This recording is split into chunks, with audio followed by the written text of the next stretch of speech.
Ano nga ba ang mga kailangang requirements para makapag-open ng food business na legit dito sa Japan?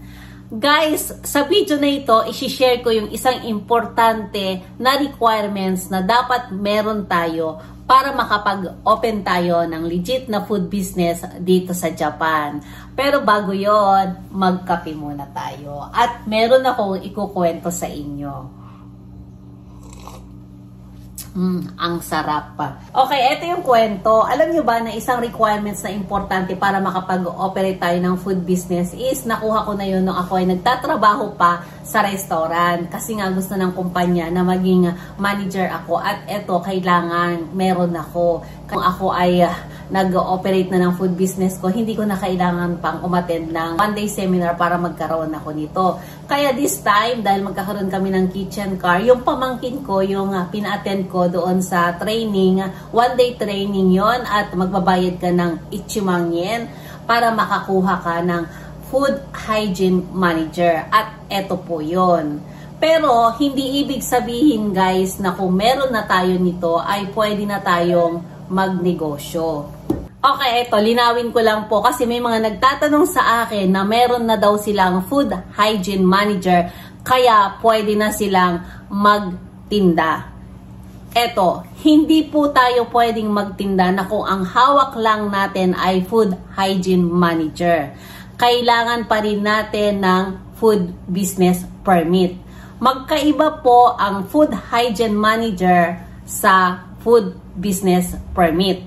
Dahil yung kusina po na paglulutuan natin ay i-check po yan ng Hokenjo. At dapat meron po tayo nakaseparate na kusina para maaprobahan tayo ng Hokenjo. At huwag po kayong mag-alala dahil i-guide po kayo ng Hokenjo kung ano po yung mga dapat nyong gawin para maaprobahan po nila kayo. At eto, hindi pwedeng ang sarili nating kusina ang gagamitin natin para makapagtinda tayo ng produkto nating niluluto sa labas. Kailangan meron tayong ibang separate na kusina na i-check ng Hokenjo. Pag naaprobahan, doon pa lang tayo pwedeng mag-start ng pagninegosyo. Kaya kung gusto mo makapag-operate ng hindi ka kinakabahan, kailangan sumunod tayo sa rules and regulation.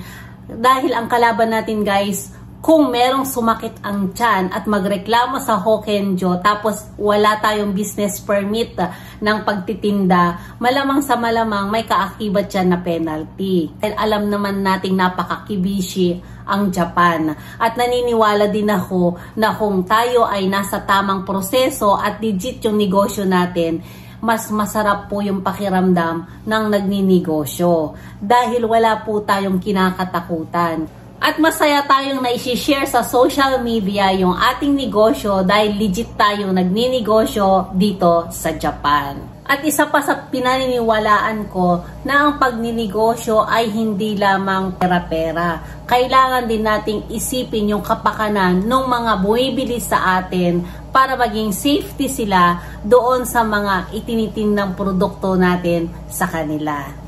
Yun lamang guys, at kung nagustuhan nyo ang video na ito para updated kayo, please like, share, and follow para sa susunod pang mga video na i-upload ko. By the way, ako nga pala si Jurika Jiwara at may 4 na taon na tayong nagninegosyo ng Filipino restaurant dito sa Fukuoka, Japan.